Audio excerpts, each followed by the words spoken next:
أعوذ بالله من الشيطان الرجيم. بسم الله الرحمن الرحيم.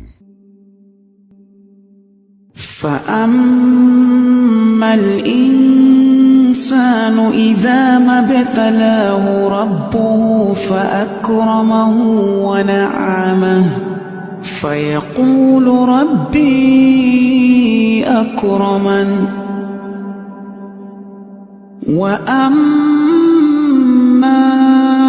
إذا ما ابتلاه فقدر عليه رزقه فيقول ربي أهانن. كلا بل لا تكرمون اليتيم ولا تحاضون على طعام المسكين وتأكلون التراث أكلا لما وتحبون المال حبا جما. كلا إذا دكت الأرض دكا دكا وجاء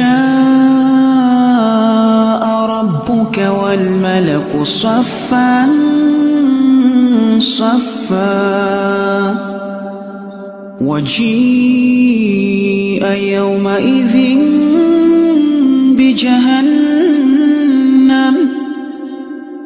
يومئذ يتذكر الإنسان وأنى له الذكرى يقول يا ليتني قدمت لحياتي فيومئذ لا يعذب عذابه أحد ولا يوثق وثاقه أحد. يا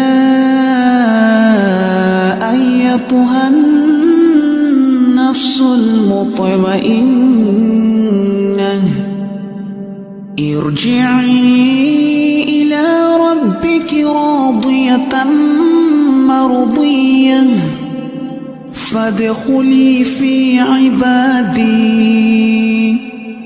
وادخلي جنتي.